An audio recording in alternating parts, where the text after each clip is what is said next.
Hey guys, welcome everyone. कैसे हैं आप सब? बढ़िया बढ़िया होंगे, ऐसे मैं उम्मीद करता हूँ।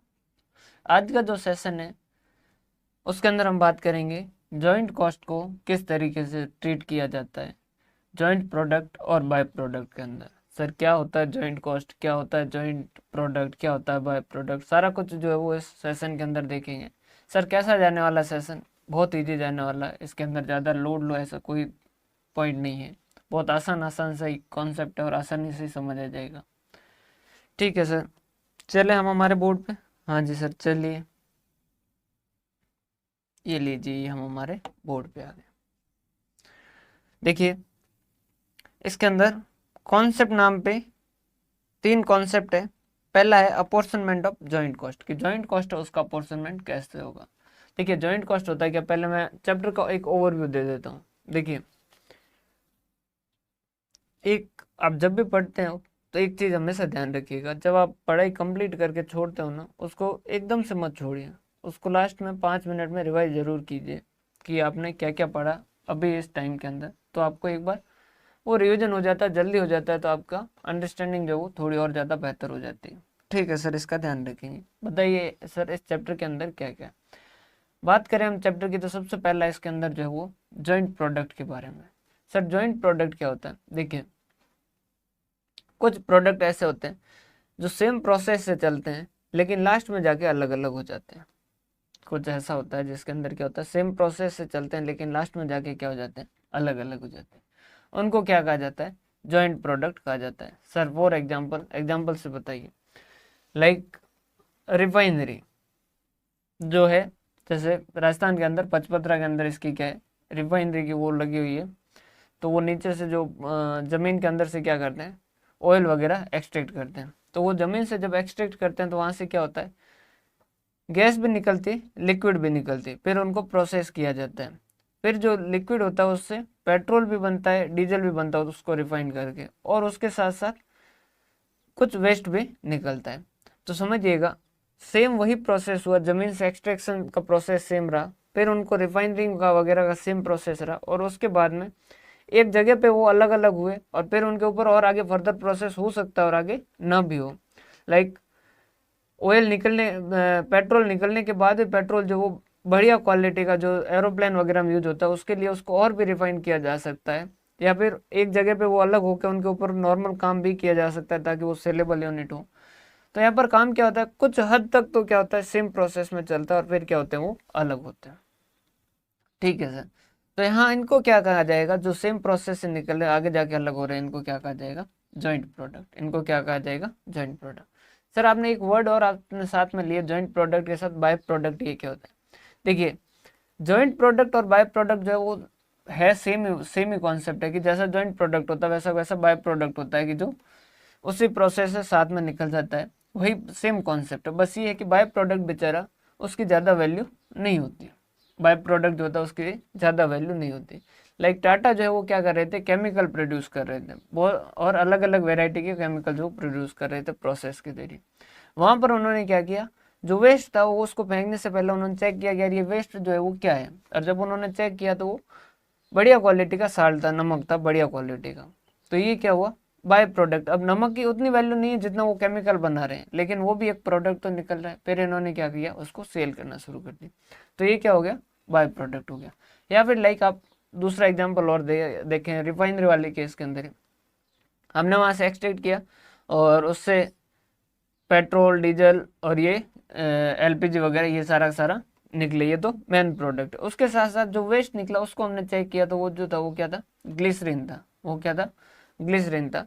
तो ये क्या हो जाएगा आपका, एक तरीके का बाय प्रोडक्ट। उसकी इतनी वैल्यू नहीं है जितनी पेट्रोल और डीजल की, लेकिन उसकी भी थोड़ी बहुत वैल्यू है, तो उसको क्या किया जाता है, अलग से सेल किया जाता है, तो इसको बाय प्रोडक्ट। अगर बाय प्रोडक्ट की वैल्यू ज़्यादा हो, बाय प्रोडक्ट भी अच्छे खासे में सेल होना शुरू हो जाए, तो उस केस के अंदर बाय प्रोडक्ट को ही जॉइंट प्रोडक्ट भी कह सकते हैं। क्लियर है? तो बाय प्रोडक्ट और जॉइंट प्रोडक्ट का ऐसा कोई स्पेसिफिक क्लासिफिकेशन नहीं है, कंपनी टू कंपनी वेरी करता है। अगर उनको लगता है कि हाँ यार ये इतना ज़्यादा ध्यान देने लायक नहीं है, तो उस केस के अंदर उसको बाय प्रोडक्ट कहा जाता है। और अगर लगता है कि हाँ यार ये ध्यान देने लायक, इसकी कुछ वैल्यू है, तो उस केस के अंदर क्या कहा जाता है, जॉइंट प्रोडक्ट कहा जाता है। जब तक आपके पास कुछ हो नहीं, मतलब एजुकेशन और कुछ भी आपके पास ऐसा कुछ जिससे आपकी कुछ वैल्यू हो, तब तक आप किस कैटेगरी में रहेंगे, बाय प्रोडक्ट में। जब आपकी कुछ वैल्यू आप अपनी क्रिएट करोगे, वो करनी पड़ती है, उसके लिए आपको मेहनत करनी होगी, अपने एफर्ट देने होंगे, और उसके बाद में जब वैल्यू होगी तो आप किस में आ जाएंगे, जॉइंट प्रोडक्ट के अंदर, कैटेगरी के अंदर आ जाएंगे। समझ पा रहे हैं बात? तो जॉइंट प्रोडक्ट और बाय प्रोडक्ट का जो है वो बाइफर्केशन सिर्फ और सिर्फ वैल्यू के बेसिस पे है। क्लियर है? हाँ जी सर। तो यहाँ पर सर प्रॉब्लम क्या आएगी? अब प्रॉब्लम ये आएगी, देखिए ये एक प्रोसेस है, इस प्रोसेस के अंदर क्या हुआ, काम हुआ, ठीक है सर, इस प्रोसेस में काम हुआ, ये काम हुआ, और यहाँ से 3 प्रोडक्ट निकले, ए बी और सी, और एक बाय प्रोडक्ट भी निकला डी। अब यहां तक ये तीनों क्या थे, साथ में थे, यहां तक ये तीनों क्या थे, साथ में थे। भाई घर के अंदर एक पिताजी के 3 पुत्र थे, तीनों पुत्र जब तक साथ थे तब तक उन्होंने जो भी प्रॉपर्टी ली वो पूरी घर की थी। क्लियर है? उसके उस वक्त तक कोई दिक्कत थी क्या? नहीं, उस वक्त तक कोई भी प्रॉब्लम नहीं थी, सब कुछ सही चल रहा था। अब तीनों अलग होंगे, क्या समस्या होगी? तीनों के अंदर बाइफर्केशन कि किसको कितना दिया जाए, किसको कितना दिया जाए। छोटा है उसको ज्यादा दें, या जो बीच वाला बेरोजगार है उसको ज्यादा दें, या जो सबसे बड़ा है उसको ज्यादा दें, जो सबसे ज्यादा रेस्पॉन्सिबल है उसको ज्यादा दें। तो ये इस तरीके से कि मेन प्रॉब्लम आती है उनमें, प्रॉपर्टी का हिस्सा किस तरीके से बांटा जाए, किस तरीके से बाइफर्केट किया जाए। तो वैसा वैसा इनकी जो कॉस्ट है वो क्या है, जॉइंट कॉस्ट है। कॉस्ट जो है वो क्या है, जॉइंट कॉस्ट है। यहाँ पर टोटल जैसे इस पूरे प्रोसेस में 2 लाख रुपए लगे।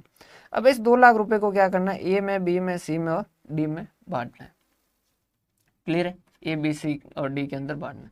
अब डी तो जो है वो बाय प्रोडक्ट है, तो इसका ट्रीटमेंट कुछ अलग होगा, तो इसको हम क्या कर देंगे, साइड में कर देते हैं।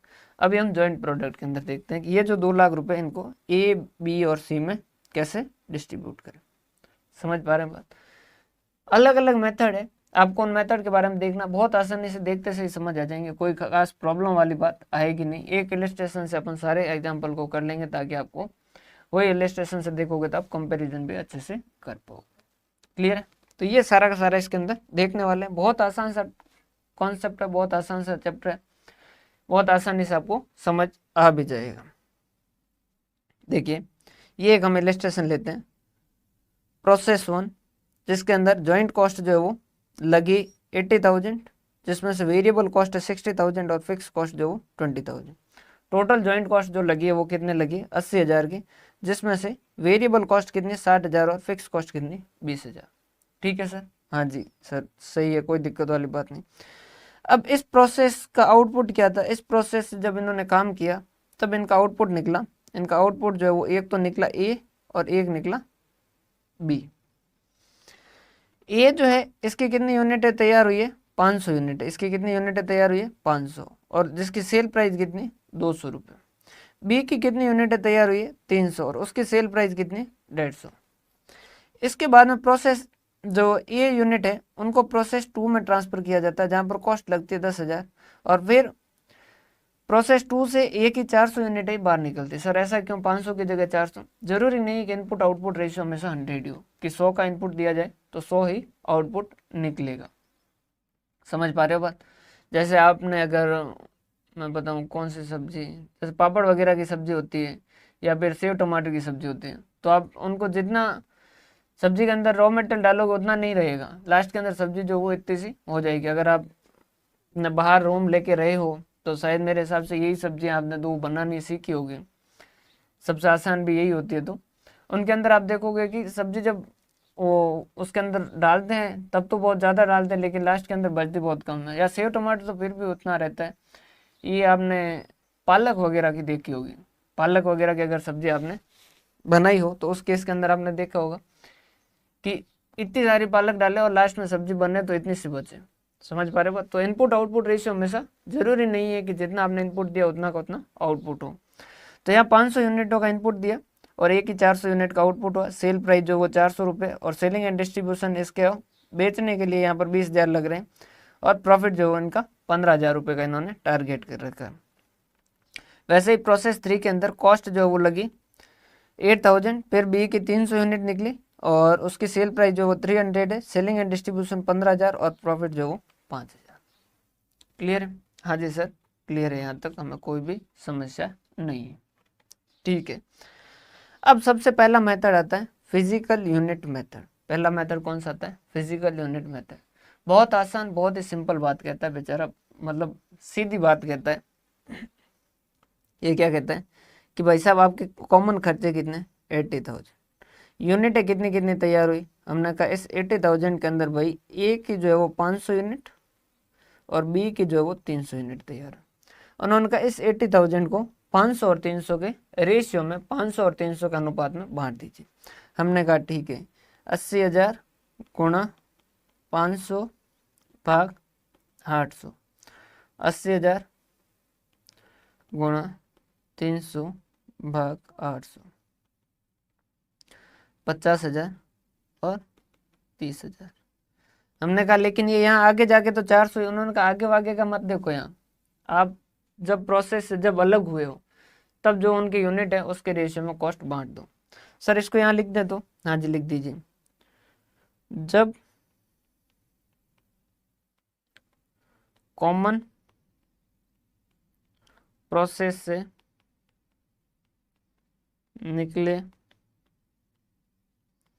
तब जो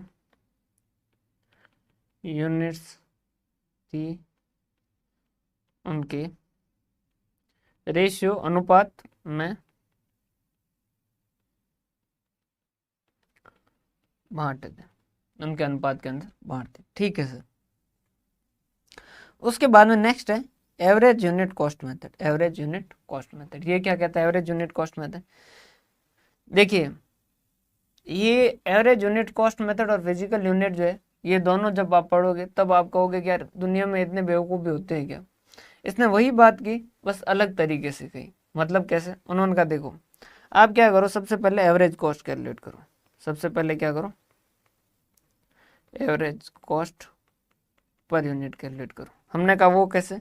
उन्होंने कहा कॉमन जॉइंट कॉस्ट जो भी है उनकी divided by total units of joint product. हमने कहा ये मतलब ये क्या कहना चाह रहे हैं? उन्होंने कहा देखो टोटल खर्चा आपका कितना लगा कॉमन? हमने कहा 80,000। उन्होंने कहा यूनिट है कितनी बनाई दोनों? हमने कहा 500 ए की बनी, 300 बी की बनी। तो उन्होंने कहा ये हो गया आपकी कॉमन कॉस्ट, ये आ गया हमारा 100 रुपीज़ पर यूनिट। इसको कहा कि अब बता भाई ए की कितनी कॉस्ट और बी की कितनी कॉस्ट, कितने कितने थे? उसने कहा देखो ए की कितनी यूनिटें बनी? 500। एक यूनिट कितने की? 100 की। कितना? 50,000 रुपये। हमने कहा वाह यार, 300, 100, 30,000 रुपये। हमने कहा यार तेरी बातें तो वही है, आंसर तो वही आ रहा है जो इसका आएगा। उसने कहा हमेशा ही सेम आएगा। हमने कहा तो तूने क्यों कहा? उसने कहा मेरी इच्छा, मैंने ये मेथड बताया। उसने बिना फॉर्मूले के सीधा रेशियो बांटने कह दिया, मज़ा ही नहीं आ रहा था लोगों को, इसलिए मैंने ऐसा कहा कि पहले average unit calculate, average cost calculate करो फिर आप इस तरीके से करो। सर क्या ये दोनों से सेम आएगा? दोनों से सेम ही आना है, समझ पा रहे बात? यहाँ पर आपने सीधा 500 और 300 के रेशियो में बांटा और इसने क्या किया, पहले पर यूनिट कैलकुलेट किया और फिर वो बांटा, तो अल्टीमेटली तो वो रेशियो में ही बांट रहा है। ठीक है सर, यहाँ तक हमें कोई दिक्कत वाली बात नहीं है, अच्छे से समझ आ गया। अब ये जो है ये पहला अच्छा मेथड जो थोड़ा ढंग का मेथड जो है वो शुरू होता है। ये कंट्रीब्यूशन मेथड क्या कहता है? ये कहता है कि आपके जो कॉमन कॉस्ट है उसके क्या करो, दो हिस्सों में बांटो। उसकी वेरिएबल कॉस्ट है में बांटो और उसकी फिक्स कॉस्ट अलग करो। और फिक्स्ड कॉस्ट अलग करो। हमने कहा बाकी वाले दोनों मेथड ने तो ऐसा नहीं कहा। उसने कहा बाकी दोनों जो थे वो बेवकूफ़ थे, तो ज़रूरी नहीं कि मैं भी बेवकूफ़ हूँ। हमने कहा ठीक है, नाराज मत हो, सीधा सीधा बताओ। उन्होंने कहा वेरिएबल कॉस्ट कितनी? हमने कहा दे रखा है 80,000 में से 60,000 वेरिएबल कॉस्ट, ठीक है ये लोगो। फिक्स कॉस्ट कितनी? 20,000। फिर इसने क्या कहा, इस वेरिएबल कॉस्ट को किस में बांटो, किस रेशियो में बांटोगे? हमने कहा किस रेशियो में बांटे? इन्होंने कहा इसको फिजिकल यूनिट्स के रेशियो में बांटो।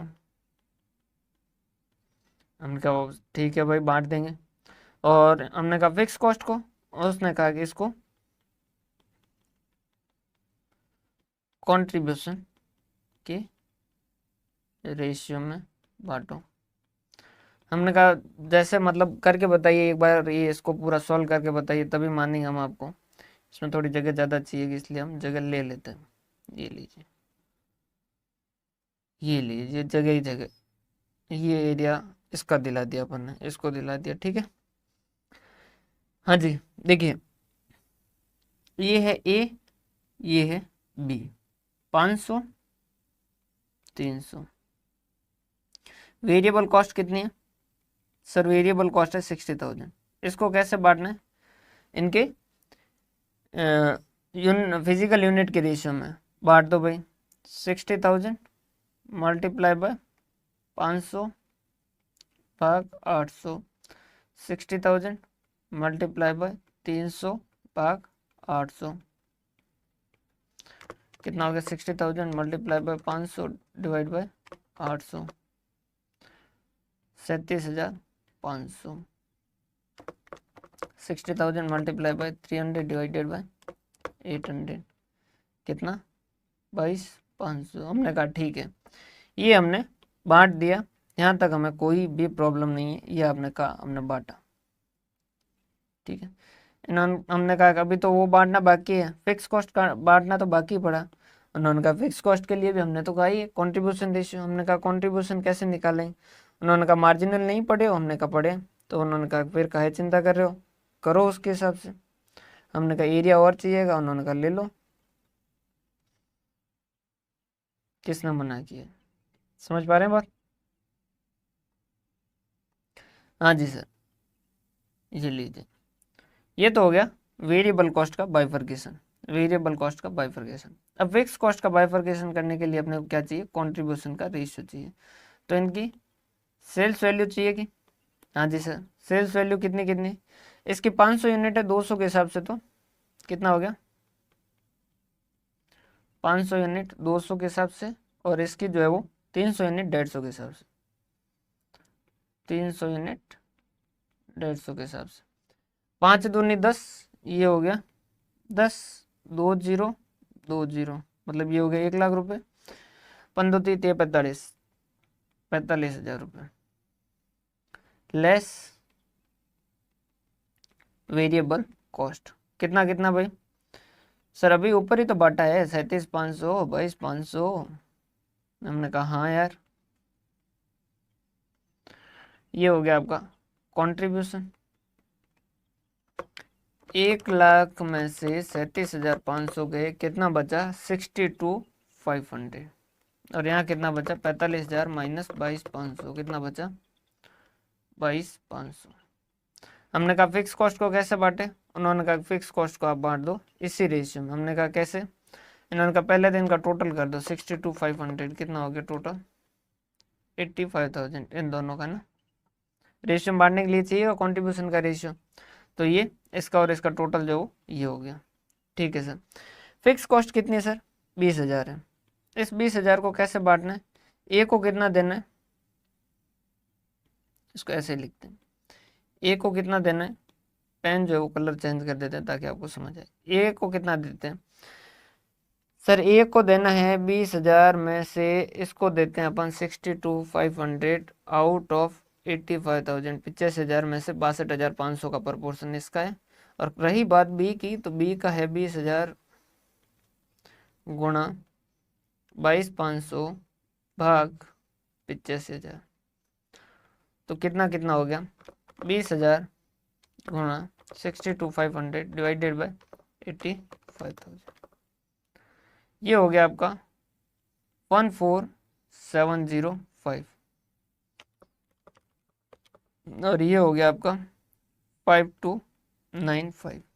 ये इस रेशियो में इस तरीके से बटेंगे। क्या आप मेरी बात समझ पा रहे हैं? हाँ जी सर, बहुत सिंपल सिंपल सी तो बात थी, इसके अंदर तो कोई खास हमें प्रॉब्लम आए ऐसी बात थी नहीं, बस आप थोड़ा सा बोर्ड से हट जाए तो हम अच्छे से लिख पाए। क्लियर? क्या कहा कंट्रीब्यूशन मेथड ने कि सर आपके जो वेरिएबल कॉस्ट है ना उसको फिजिकल यूनिट के रेशियो में बांट दीजिए। हमने कहा ठीक है सर बांट दिया, कोई दिक्कत वाली बात नहीं। उसने कहा आप एक काम कीजिए, और हमने कहा बताइए। उन्होंने कहा फिर कंट्रीब्यूशन कैलकुलेट कीजिए और जो कंट्रीब्यूशन है उस रेशियो में आप अपने फिक्स कॉस्ट को डिस्ट्रीब्यूट कर दीजिए। हमने कहा ठीक है, कंट्रीब्यूशन कैसे कैलकुलेट करेंगे? उन्होंने कहा sales value less variable cost कर दो। हमने कहा वेरिएबल कॉस्ट कैसे? तो उन्होंने कहा जस्ट अभी तो बांटे हो, उसके हिसाब से वेरिएबल कॉस्ट लेस कर दो, बाकी जो बचा वो भाई साहब आपका कंट्रीब्यूशन, उसी रेशियो में तो आपको बांटना है। हमने कहा ठीक है। तो ये इस तरीके से इनकी बातें हो गई। क्लियर है भाई? कोई कैलकुलेशन मिस्टेक तो नहीं है? इंटू 22,500 भाग, नहीं लग तो नहीं रही है। तो यहाँ तक का एक बार रिवाइज कर लें। हाँ जी सर, यहाँ तक का एक बार रिवाइज कर लें तो मजा सा आ जाएगा। फिजिकल यूनिट सीधा फिजिकल क्वांटिटी के रेशियो में बांटना है जॉइंट कॉस्ट को। फिर उसके बाद में एवरेज कॉस्ट, सेम वैसा वैसा, बस average cost per unit calculate करना है। Total joint cost divided by total number of unit जो भी है जॉइंट प्रोडक्ट की, तो आपको मिल जाएगी quantity, sorry average cost per unit, उसको आपको मल्टीप्लाई करना है तो आपको मिल जाएगा वो अमाउंट जो बाइफरकेट करना है। आंसर सेम आएगा जैसा पहले से आ रहा है, फिजिकल यूनिट से वैसे ही एवरेज कॉस्ट है। कंट्रीब्यूशन में याद रखिएगा, अगर एग्जाम में भूल जाते हो कि फिक्स कॉस्ट को इसमें बांटना है, वेरिएबल कॉस्ट को इसमें बांटना है, तो अब ये याद रखिएगा आपको कंट्रीब्यूशन चाहिए तो कंट्रीब्यूशन के लिए वेरिएबल कॉस्ट को डिस्ट्रीब्यूट करना होगा। हाँ जी सर, कंट्रीब्यूशन के लिए सेल्स माइनस वेरिएबल कॉस्ट, तो वेरिएबल कॉस्ट को तो क्वांटिटी में बांट देंगे, फिजिकल क्वांटिटी में, और जब कंट्रीब्यूशन मिल जाएगा उसके बाद में, क्वांटिटी मिल जाएगा उसके बाद में, सॉरी कंट्रीब्यूशन मिल जाएगा, कंट्रीब्यूशन जब मिल जाएगा तो उसको हम क्या कर देंगे, हमारे फिक्स कॉस्ट को कंट्रीब्यूशन में डिस्ट्रीब्यूट कर देंगे। हाँ जी सर, ये तो बहुत आसान सही थे सर। ये सर्वे मेथड, ये क्या है? इसने कहा कि भाई आप क्या करो, किसी मात्राएं गलत है मुझे पता है, इनमें से एक बड़ी आती है एक छोटी आती है, इतना मुझे पता है। किसी इंजीनियर या वैल्यूअर को बुलाओ और उसे बांटने को कहो। समझ पा रहे हो बात? यहाँ पर क्या है, ये जो है आपके एग्जाम के अंदर ज़्यादा पूछा नहीं जाता, बस ये है कि इसके अंदर क्या होता है, सर्वे मेथड मतलब किसी जो इसके बारे में जानता है, इन प्रोडक्ट के बारे में, ऐसा कोई भी इंजीनियर वगैरह जो भी है उसको बुलाइए और उसको कहिए कि भाई आप इसको डिस्ट्रीब्यूट करके दीजिए। क्लियर है? समझ पा रहे हैं बात? हाँ जी सर, समझ पा रहे हैं, कोई प्रॉब्लम नहीं है यहाँ तक की। अब जो मेथड आने वाले वो थोड़े ढंग के मेथड है, इनको थोड़ा ध्यान से समझिएगा। ठीक है सर। मार्केट वैल्यू मेथड, पहला at the point of separation, ये क्या कहता है, आपके जो जॉइंट कॉस्ट है उसे मार्केट वैल्यू, जब ये दोनों अलग हुए, 2 या 3 या जितने भी जॉइंट प्रोडक्ट ये जब अलग हुए, उस टाइम उनकी क्या मार्केट वैल्यू थी उसके हिसाब से बांट दीजिए। हमने कहा ये जब अलग हुए, हमने कहा अच्छा ये अलग हुए तो ये यहाँ अलग हुए, देखो ए की 500 यूनिट थी 200 के हिसाब से और बी की 300 यूनिट थी 150 के हिसाब से। तो हमने कहा कि किसके हिसाब से बांटना, उन्होंने कहा इस वक्त इनकी मार्केट वैल्यू क्या थी, हमने कहा 500 यूनिट 200 के हिसाब से, मतलब टोटल इनकी मार्केट वैल्यू ए की कितनी थी, 1 लाख।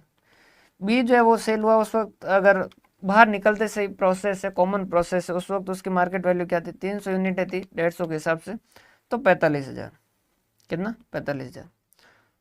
तो इसने कहा कि आप क्या कीजिए, market value at the point of separation, जब ये अलग हुए तब इनकी मार्केट वैल्यू लिखो। हमने कहा लिख दिया साहब, ये 1 लाख, 1 लाख और इसका 45,000।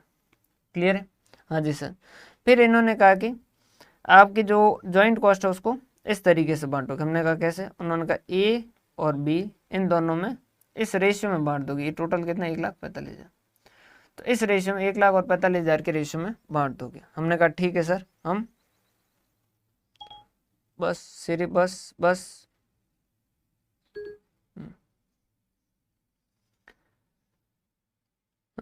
कितना है, 80,000 है जॉइंट कॉस्ट। हाँ जी sir, multiply by 1 lakh divided by 1,45,000, यहाँ कितना है, 80,000 मल्टीप्लाई बाय 45,000 डिवाइडेड बाय 1,45,000।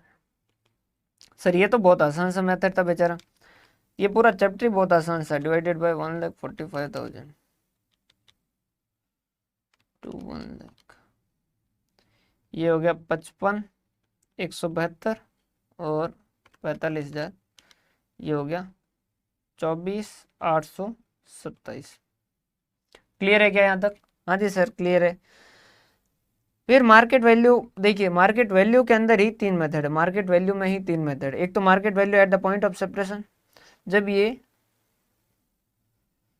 अलग हुए, जब इनके वियोग का समय था, जब नायक और नायिकाएं अलग हो रही है, उसी वक्त जो उनकी मार्केट वैल्यू है उसके हिसाब से कंसिडर कर रहे हैं। अब नायक ने अलग फैमिली बसा ली अपनी, नायिका अलग फैमिली बसा चुकी है, वो अब उसके अपने परिवार में खुश है और ये अपने परिवार में खुश है, ऐसा हो गया। उसके बाद में आफ्टर फर्दर प्रोसेसिंग, मतलब अब इनका फर्दर प्रोसेस हो चुका है, अब इसके बाद की मार्केट वैल्यू जो वो कंसिडर करेंगे। सर फर्दर प्रोसेस के बाद की अगर इस इलस्ट्रेशन देखें तो देखिए, बाद में एक की कितनी यूनिट होगी 400, और सेल प्राइस जो कितनी होगी 400, तो इसकी टोटल जो है वो कितना हो जाएगा 400 मल्टीप्लाई बाय 400, ये कितना हो जाएगा इसका सेल वैल्यू 1,60,000। क्लियर? और इसका कितना हो जाएगा 300 गुना 300 कितना 90,000, कितना 90,000। तो ये क्या कहता है, मार्केट वैल्यू लिखिए आफ्टर फर्दर प्रोसेसिंग। हमने कहा ये लीजिए ए और बी का, इसका था 1,60,000 और इसका था 90,000। कैसे आया 400 गुना 400 और 300 गुना 300। ठीक है सर, सही है, कोई दिक्कत वाली बात नहीं। फिर सर कैसे करें जॉइंट कॉस्ट को? उन्होंने कहा कि ऊपर किया था वैसा वैसा, बस यहाँ पर ये वाले market value after further process वाले कंसिडर करनी। हमने कहा ठीक है सर, ए और बी कितना हो गया 80,000, इसका कितना 1,60,000 डिवाइडेड बाय 160 से कितना हो गया 250, कितना 250, और इसका कितना हो गया 80,000 गुणा 90,000 भाग 2,50,000। तो ये कितना हो गया भाई, ये हो गया आपका amount 80,000 divided by 2,50,000 multiply by 1,60,000, तो ये हो गया आपका 51,200 और ये 90,000, तो ये हो गया 28,800। क्या यार मेरी यहाँ तक की बात समझ पा रहे हैं? हाँ जी सर, यहाँ तक की बात समझ लिए, कोई भी दिक्कत वाली बात नहीं, एकदम बहुत आसानी से समझ आ गया, कोई भी प्रॉब्लम नहीं है। आफ्टर फर्दर प्रोसेसिंग हम समझ चुके हैं। अब बात करते हैं नेट रियलाइजेबल वैल्यू मेथड। ये जो है वो थोड़ा सा समझने लायक, यहाँ तक तो बहुत ही आसान सी बातें चली होगी, आपको मेरे हिसाब से कोई भी बिल्कुल भी पॉइंट के अंदर कोई भी दिक्कत आए ऐसा कुछ था नहीं। नेट रियलाइजेबल वैल्यू जो हो क्या कहता है, देखिए गाड़ी जब चलाते हैं तो कितने गियर होते हैं सर? किसी में 4 होते हैं, किसी में 5 होते हैं। अरे ऐसा नहीं, मेनली देखें तो 3 होते हैं, न्यूट्रल, फॉरवर्ड और बैक। समझ पा रहे हो? एक तो न्यूट्रल हो गया, एक आगे जाने के लिए और एक पीछे जाने के लिए। अब आगे जाने के लिए 1 2 3 4 5 ऐसे होते रहते हैं, ठीक है। तो यहाँ जो है वो रिवर्स गियर लेना है। रिवर्स गियर कैसे? तो इन्होंने कहा देखो ये आपका एक कॉमन प्रोसेस था, हमने कहा हाँ जी ये कॉमन प्रोसेस था। उन्होंने कहा यहाँ से आप निकले, हमने कहा हाँ जी यहाँ से निकले। फिर उन्होंने कहा कि आपने फिर फर्दर प्रोसेस हुए होंगे, हाँ जी हमने कहा फर्दर प्रोसेस हुए, तो फर्दर प्रोसेसिंग कॉस्ट लगी होगी, हमने कहा हाँ जी फर्दर प्रोसेसिंग कॉस्ट लगी होगी। फिर इन्होंने कहा कि हो सकता है कि यहाँ आपका प्रोडक्ट सेलेबल हो और उसके बाद में आगे आपको सेल करने के लिए कुछ माथाफोड़ी करनी हो, तो हो सकता है कि आपको यहाँ पर सेलिंग एंड डिस्ट्रीब्यूशन ओवरहेड लगे हुए हो, हमने कहा हाँ जी हो सकता है सेलिंग एंड डिस्ट्रीब्यूशन। फिर इन्होंने कहा कि आगे आपका कुछ फिक्स प्रॉफिट परसेंटेज होगा, हमने कहा हो सकता है ये फिक्स परसेंटेज का प्रॉफिट हो। उन्होंने कहा कि आप एक काम करो, इसको यहाँ से हटाओ और साइड में ले लो, हमने कहा ठीक है ये लीजिए। इन्होंने कहा थोड़ा साफ लिखिए, ये कुछ दिख ही नहीं रहा है, कुछ भी नहीं दिख रहा है, ये लीजिए। ये इसके बाद में प्रॉफिट हुआ, वो जोड़ा, हमने कहा ठीक है प्रॉफिट जोड़ा। उन्होंने कहा फिर आपने क्या कर दिया, सेल कर दिया। फिर आपने क्या कर दिया, सेल कर दिया। हमने कहा ठीक है सर सही बात है। उन्होंने कहा बस रिवर्स गियर लीजिए। हमने कहा रिवर्स कैसे, कि आप इस सेल में से क्या कीजिए, पहले प्रॉफिट लेस कीजिए, सेलिंग एंड डिस्ट्रीब्यूशन कुछ आगे इनकर किया है तो वो लीजिए, और फर्दर प्रोसेसिंग कॉस्ट अगर इनकर किया है तो वो लेस कीजिए। हमने कहा 1 मिनट वापस बोलो। उन्होंने क्या कहा, उन्होंने कहा sale value after further processing. हमने कहा हाँ जी, ये हो गया ए और ये बी, ये इनका अमाउंट।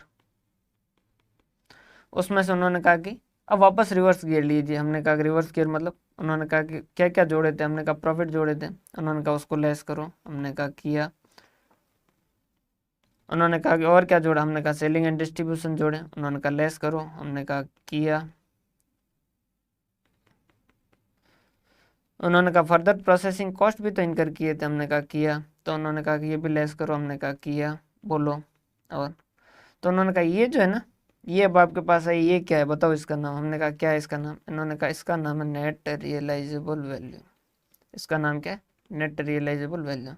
हमने कहा इससे क्या करना है, तो उन्होंने कहा इसी के प्रोपोर्शन में आपको क्या करना है, डिस्ट्रीब्यूट करना है। इसी के प्रोपोर्शन में आपको क्या करना है, डिस्ट्रीब्यूट करना है। जगह हम थोड़ा कम छोड़ें, अब हमारे पास कोई ऑप्शन भी नहीं है। चलो यहीं कहीं करते हैं। तो देखिए sale value after further processing अपन यहीं कैलकुलेट किए हुए, तो यहीं से लिख देते हैं। ये लो ए और बी, 1,60,000 था और 90,000 था। उसके बाद में प्रॉफिट दोनों का दे रखा है क्या, हाँ जी सर, प्रॉफिट 15,000 और 15,000 और 5,000। लेस करो 15,000 5,000। ये कौन सा फिक्स परसेंटेज जो भी दे रखा है, एक्चुअल प्रॉफिट इससे ज़्यादा भी होगा क्योंकि वो जॉइंट कॉस्ट के एलोकेशन पे होगा। क्लियर।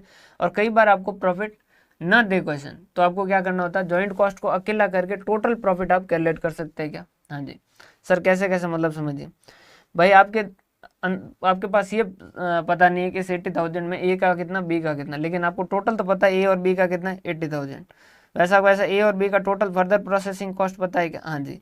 ए और बी का टोटल सेलिंग एंड डिस्ट्रीब्यूशन पता है क्या, हाँ जी। और इन दोनों की total sale price, sales value पता है क्या, हाँ जी। तो बाकी जो बचेगा वो इन दोनों का क्या हो जाएगा, प्रॉफिट हो जाएगा। ये क्या हो जाएगा, सेल प्राइस का एक परसेंटेज पता करके इस तरीके से भी कैलकुलेट किया जा सकता है। समझ आ रही बात। जैसे कि 80,000 फर्दर प्रोसेसिंग को ये भी अपन बता देंगे, अगर प्रॉफिट नहीं दे रखा होता तो हम कैसे करते हैं। 80,000 और उसके बाद में सेलिंग एंड डिस्ट्रीब्यूशन 20,000 और 15,000, ये लो लेस किया 20,000 और 15,000। उसके बाद में फर्दर प्रोसेसिंग कॉस्ट दोनों की दे रखी है क्या, हाँ जी 10,000 और 8,000, ये लीजिए 10,000 और 8,000, ये लेस किया तो आपको क्या मिल जाएगी, आपकी net realisable value 1,60,000 minus 15,000 minus 20,000 minus 10,000। ये कितना आ गया, 1,15,000। और ये कितना आ गया, 90,000 माइनस 5,000 माइनस 15,000 माइनस 8,000, 62,000। तो इस रेशियो में बांटेंगे। सर अभी आप और क्या कह रहे थे, ये कि अगर ये नहीं दे रखा हो तो देखो कॉमन कॉस्ट आपको पता है कि दोनों की मिला के कितनी 80,000, फर्दर प्रोसेसिंग दोनों की मिला के कितनी लगी सर, दोनों की मिला के 10 और 8 18,000, ठीक है। सेलिंग एंड डिस्ट्रीब्यूशन कितना है 20,000 और 15,000, 20 30 35, और दोनों को मिला के सेल वैल्यू कितनी है सर, 1,60,000 प्लस 90,000, कितना हो गया 2,50,000। तो दोनों का टोटल प्रॉफिट पता कर सकते हैं क्या, जॉइंट कॉस्ट वगैरह मिला के 80,000 प्लस 18,000 प्लस 35,000 माइनस 2,50,000, तो ये कितना आता है 1,17,000। तो इसके हिसाब से आप क्या करते हैं, एक रेट कैलकुलेट कर देंगे। 1,17,000 का प्रॉफिट होता है कितने पे, 2,50,000 पे। तो आपकी रेट कितनी आती है, 1,17,000 डिवाइडेड बाई 2,50,000 इंटू 100, तो 46.8% जो वो आपका क्या होता, प्रॉफिट होता। और उसके हिसाब से यहाँ प्रॉफिट है जो लिखा जाता। लेकिन ये नॉर्मली प्रॉफिट का अमाउंट जो वो दिया होता है, अगर नहीं दिया हो तो उस केस के अंदर होता है, जो बहुत कम सिचुएशन के अंदर होता है। सर तो फिर ये जो है 15,000 और ये 5,000, ये कैसे, नॉर्मली कंपनी क्या कर देती है, सेल पे फिक्स कर देती है कि भाई सेल वैल्यू का 5% 10% जो प्रॉफिट माना जाएगा। उसके हिसाब से हम क्या करेंगे, नेट रियलाइजेबल वैल्यू कैलकुलेट करेंगे। अब यहाँ पर नेट रियलाइजेबल वैल्यू आ गया, लेकिन अभी तक हम डिस्ट्रीब्यूट कर पाए हैं क्या, हाँ नहीं जी, अभी तक हम डिस्ट्रीब्यूट नहीं कर पाए। अब कहाँ डिस्ट्रीब्यूट करें, तो इसको देखो यहाँ पर लेके आ रहे हैं थोड़ा सा, है ना।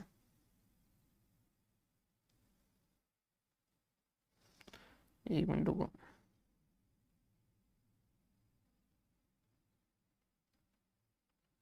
हाँ जी, ए और बी 80,000, 80,000। ए को कितना देंगे, ए की नेट रियलाइजेबल वैल्यू कितनी है, 1,15,000, 1,15,000 डिवाइडेड बाय 1,15,000 प्लस 62,000, 1,77,000, 62,000, 1,77,000। तो ये हो गया 80,000 डिवाइडेड बाय 1,77,000 मल्टीप्लाई बाय 1,15,000। तो ये हो गया 51,977 और 62,000, ये हो गया 28,022। इस तरीके से क्या करेंगे, इसको डिस्ट्रीब्यूट करेंगे। सर समझ आएगा नेट रियलाइजेबल वैल्यू कि हम क्या करेंगे, रिवर्स गियर डालेंगे, लास्ट में फर्दर प्रोसेस करने के बाद जो सेल वैल्यू उसमें से पहले लेस करेंगे, उसमें जोड़ा गया प्रॉफिट, उसमें से लेस करेंगे कोई सेलिंग एंड डिस्ट्रीब्यूशन है तो उसमें से लेस करेंगे अगर कोई हमारी फर्दर प्रोसेसिंग कॉस्ट है तो, ताकि हमें मिल जाए नेट रियलाइजेबल वैल्यू, और उस नेट रियलाइजेबल वैल्यू के रेशियो में हम जॉइंट कॉस्ट को बांटेंगे। अब आता है ट्रीटमेंट ऑफ जॉइंट प्रोडक्ट। इतना करने के बाद आप इस चैप्टर को लगभग आप कंप्लीट कर चुके हैं। सर क्या बात कर रहे हैं, इतना ही है क्या, हाँ जी ये इतना ही है। इसके बाद में आपको ज़्यादा टाइम नहीं लगेगा, 5-10 मिनट के अंदर ये कंप्लीट होने वाला है। Treatment of by product, by product का क्या किया जाए, तो बाय प्रोडक्ट या तो छोटा सा अमाउंट हो सकता है या बड़ा सा अमाउंट हो। तो देखो छोटे से अमाउंट के अंदर अगर बहुत स्मॉल सा अमाउंट है ना, तो नेट रियलाइज जो भी होता है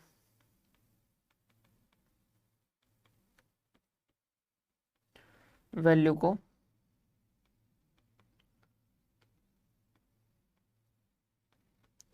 जॉइंट कॉस्ट से लेस कर दो। मतलब सर जैसे, मतलब यूँ समझ लीजिए कि जैसे मूंगफली से अपन ऑयल वगैरह प्रोसेस करके ऑयल निकालते हैं, अब उसका जो कचरा है उसकी कोई वैल्यू नहीं है खास, बहुत कम वैल्यू है, वो गाय भैंसों के खाने के लिए हम उसको दे देते हैं, तो थोड़ा सा पैसा लगता है। अब उसके लिए आप मान लीजिए उसको ट्रक से लेके फार्मर तक पहुंचाने के लिए, किसान तक पहुंचाने के लिए 5,000 रुपये का खर्चा लगता है, और वहां से अपने को 15,000 मिलते हैं। तो वो ये क्या कहता है, नेट रियलाइज कितना हो, देखिए ग्रोस रियलाइज पूछे तो कितना 15,000, मतलब मिला कितना 15,000, लेकिन उसमें से 5,000 का खर्चा हो गया, तो नेट रियलाइज कितना हुआ 10,000। तो ये क्या कहता है, इस 10,000 को क्या कर लो आप जॉइंट कॉस्ट में से कम कर दो। समझ पा रहे हो, मान लीजिए आपके जॉइंट कॉस्ट 1 लाख है, तो आप क्या कीजिए 1 लाख में से ये 10,000 कम कर दीजिए, आप मान लीजिए 90,000। सर कुछ ट्रीटमेंट इसका नॉर्मल लॉस जैसा, हाँ जी ये कुछ नॉर्मल लॉस के जैसा। क्यों, क्योंकि ये बाय प्रोडक्ट अपना नहीं हर किसी का निकलता है, और उससे कुछ पैसा अपने को ही नहीं मिलता है, हर किसी को मिलता है। भाई अगर अपन मूंगफलियों से ऑयल निकाल रहे हैं और मूंगफली का कचरा निकल रहा है, तो ये अपने साथ नहीं हर किसी के साथ हो रहा है, तो उसका कॉस्ट से थोड़ा सा हिस्सा जितना नेट रियलाइज वैल्यू वो हम क्या कर देंगे, कम कर देंगे। सर अगर कंसिडरेबल अमाउंट हो, उससे अच्छा खासा पैसा मिलता हो, तो भाई इसे बाय प्रोडक्ट मत बोलो, तो जॉइंट प्रोडक्ट बोलो। सर मतलब देखिए हमने कहा था बाय प्रोडक्ट वो होता है जो कॉमन प्रोसेस से वैसा वैसा निकलता है, लेकिन उसकी वैल्यू जो होती है वो क्या होती है, कम होती है। अब यहाँ पर अगर उससे भी अच्छी खासी वैल्यू मिलती है, तो बाय प्रोडक्ट जो है वो क्या कहेगा कि भाइयों मेरे साथ ऐसा भेदभाव क्यों, जब मैं भी उतना ही पैसा कमा रहा हूँ जितना तुम लोग कमाते हो, तो मुझे बाय प्रोडक्ट कहना बंद करो, मेरी इंसल्ट करना बंद करो, मुझे भी अब से क्या कहोगे, जॉइंट प्रोडक्ट कहोगे। अब से अपन को भी चाहिए उतना का उतना इज्जत। समझ पा रहे हो बात, तो बाय प्रोडक्ट यहाँ पर क्या हो जाएगा, जॉइंट प्रोडक्ट हो जाएगा। क्लियर है।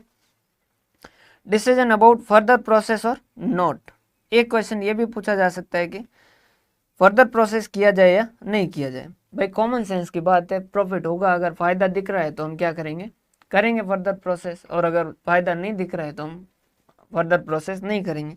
तो हम क्या करेंगे, हम दो चीजें देखेंगे, इंक्रीज इन रेवेन्यू, और उसमें से क्या करेंगे, लेस करेंगे इंक्रीज इन कॉस्ट।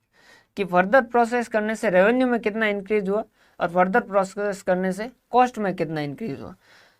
अगर रेवेन्यू में ज़्यादा हुआ है मतलब पॉजिटिव है, अगर ये पॉजिटिव आता है तब तो क्या करो फर्दर प्रोसेस, और अगर ये नेगेटिव आता है तो फर्दर प्रोसेस मत करो। सर मतलब आपने कहा ठीक है, बात समझ आई, लेकिन पूरा समझ नहीं आया। देखिए यहाँ पर इसकी 500 यूनिट थी 200 के हिसाब से, तो कितना सेल वैल्यू मिल रहा था 1 लाख। अगर फर्दर प्रोसेस करोगे तो आपको टोटल जो है वो यूनिट पैसा कितना मिलेगा, 400 यूनिट मिलेगी, 400 के हिसाब से तो 1,60,000। तो आपका रेवेन्यू में इंक्रीज कितना हुआ सर 60,000 का, रेवेन्यू में इंक्रीज कितना हुआ 60,000 का। समझिएगा अगर आप यहीं पर सेल कर देते तो 500 यूनिट थी 200 के हिसाब से 1 लाख रुपए मिलते और 1 लाख रुपए के अंदर आप सेल करते। अब यहाँ पर 400 यूनिट 400 के हिसाब से सेल करते हो तो 400 इंटू 400 1,60,000 तो 1,60,000 मिलेंगे। तो इंक्रीज इन रेवेन्यू कितना है, इंक्रीज इन रेवेन्यू कितना है, तो आफ्टर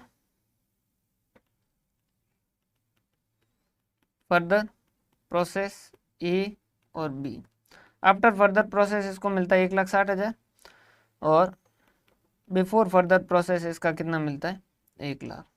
तो ये कितना हो गया 60,000 का फायदा हो रहा है, यहाँ पर 60,000 में रेवेन्यू में इंक्रीज हो रहा है।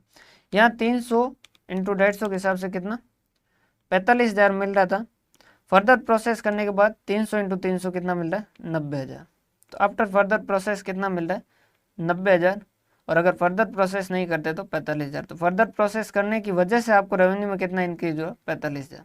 तो ये तो हो गया इंक्रीज इन रेवेन्यू 60,000 और 45,000, इसका ए का 60,000 और बी का 45,000। साथ ही साथ पता करो कि इंक्रीज इन कॉस्ट कितना है, इंक्रीज इन कॉस्ट मतलब जब वो कॉमन प्रोसेस से निकले थे उसके बाद में जो जो कॉस्ट लगी वो सारी सारी ऐड करो।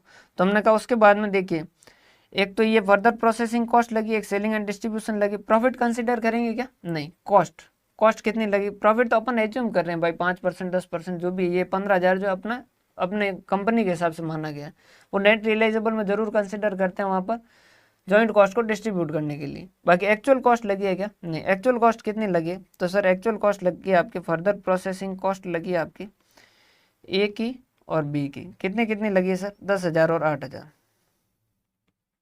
10,000 और 8,000, ठीक है सर।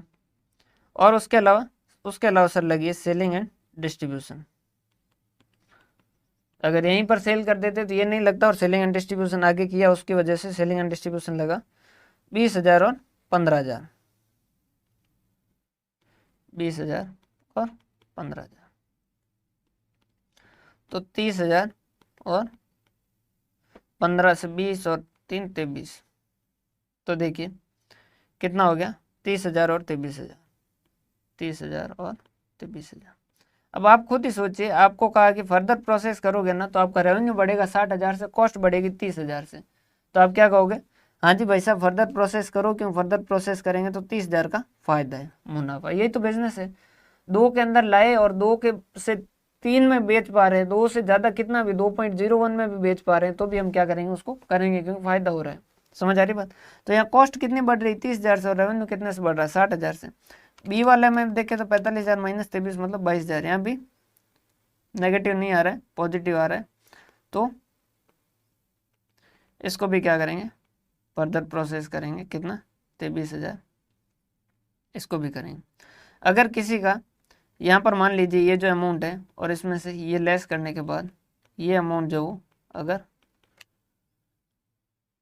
नेगेटिव आता तो उस केस के अंदर हम क्या करते हैं, इसको कंसीडर आगे फर्दर प्रोसेस नहीं करते। समझ पा रहे बात, क्यों, क्योंकि सर देखो अगर मान लीजिए आगे जाने से हमें 50,000 का फायदा हो रहा है, लेकिन 50,000 रेवेन्यू बढ़ रहा है, लेकिन कॉस्ट जो वो 60,000 से बढ़ रही, तो उस केस के अंदर हम आगे जाएंगे क्या, नहीं जाएंगे। सर ये तो बहुत कॉमन सेंस वाली बात है। मेथड ऑफ अपोर्शनिंग जॉइंट कॉस्ट और बाय प्रोडक्ट थ्योरी नाम पे इस पर इतना ही है कि जॉइंट कॉस्ट को बाय प्रोडक्ट में कैसे बांटेंगे। अगर वो स्मॉल अमाउंट है और हम उसको बाय प्रोडक्ट को बांटना चाहते हैं, उस केस के अंदर ये रेयर केस में यूज होता है कि बाय प्रोडक्ट के अंदर भी बांटे, लेकिन अगर बांटना चाहे तो कैसे बांटेंगे, net realisable value method use कर सकते हैं जो हमने अभी देखा वही, या फिर स्टैंडर्ड कॉस्ट रख देते हैं कि भाई इसके लिए 2 रुपये चार्ज करेंगे बाय प्रोडक्ट के लिए, या 3 रुपये ऐसे पहले से फिक्स कर लें। कंपेरेटिव प्राइस मतलब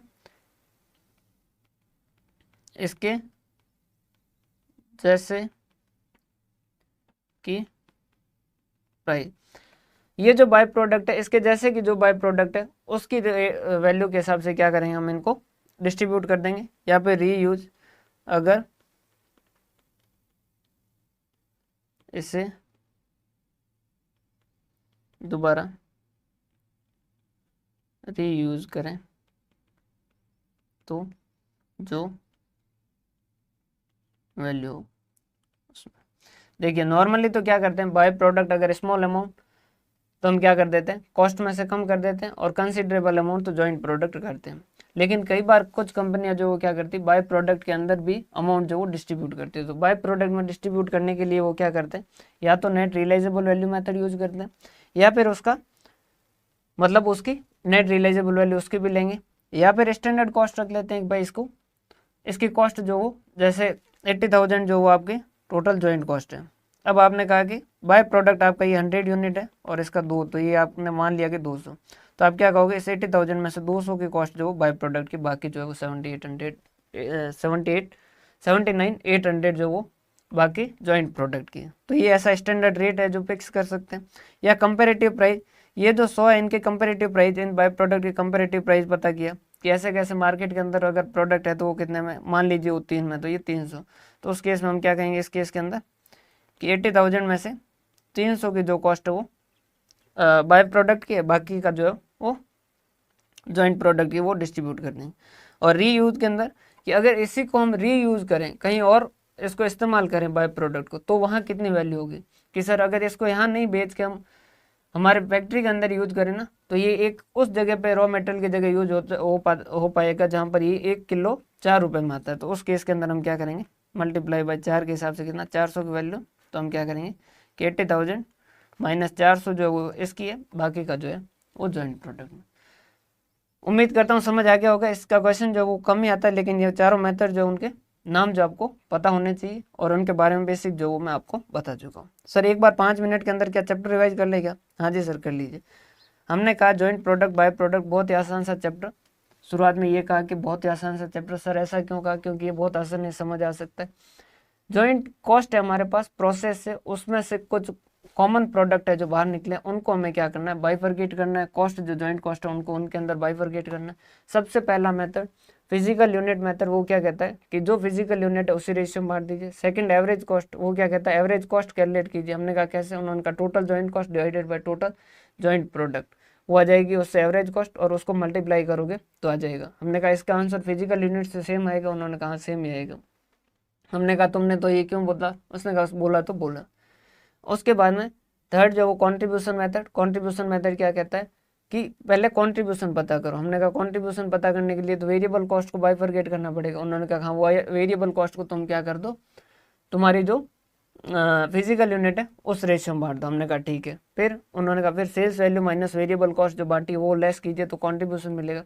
इस कॉन्ट्रीब्यूशन के रेशियो में फिक्स कॉस्ट को बांट दीजिए। हमने कहा ठीक है, बहुत आसान सी बात की, आपने भी कोई दिक्कत वाली बात नहीं।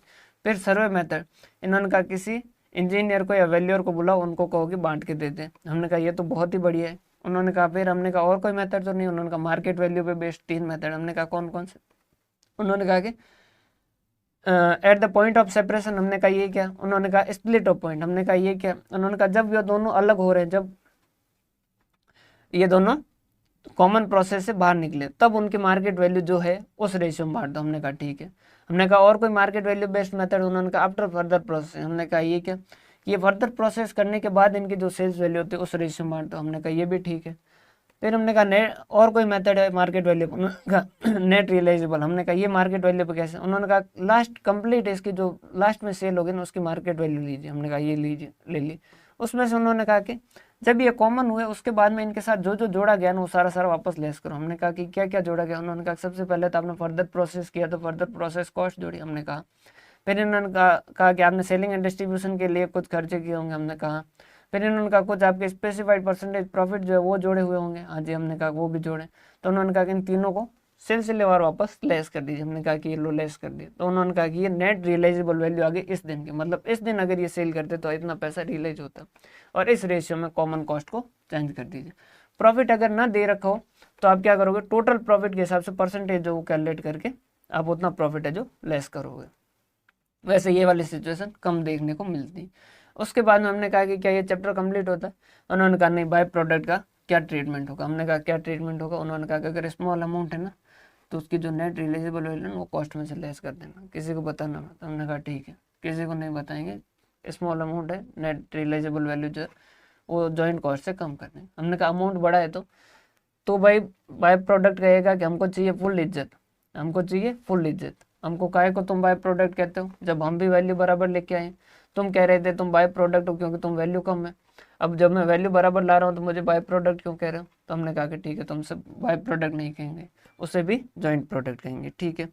उसके बाद में लास्ट जो है वो आपका क्या है कि जो बाय प्रोडक्ट को डिस्ट्रीब्यूट करने के कौन कौन से मेथड है। तो net realisable value, standard cost का मेथड हो गया, कंपैरेटिव और रीयूज, ये 4 मेथड जो है वो बाय प्रोडक्ट की कॉस्ट को डिस्ट्रीब्यूट करने के लिए मेथड है। ये इतना आपका चैप्टर था। हंसते रहिए, मुस्कुराते रहिए। अगर आपको लेसन सेशन पसंद आ रहे हैं तो इसके अंदर अपने साथियों के साथ जरूर साझा कीजिएगा इस इन्फॉर्मेशन को। बहुत बहुत धन्यवाद। हंसते रहिए, मुस्कुराते रहिए, हंसते हुए पढ़िए, खुश रह के पढ़िए, अंदर से खुश रहिए। Never give your remote control to anyone else, अपना रिमोट कंट्रोल किसी और को नहीं दे। कोई और आपको आके गाली दे के दुखी ना कर दे, कोई आपको आके खुश ना कर दे, आप खुद से खुश होना सीखिए। इसी के साथ मैं आपसे विदा लेता हूँ। आपने इतनी देर मुझे सुना इतने ध्यानपूर्वक, उसके लिए मैं आपका बहुत बहुत आभारी हूँ। बहुत बहुत धन्यवाद। हंसते रहिए, मुस्कुराते रहिए, पढ़ते रहिए।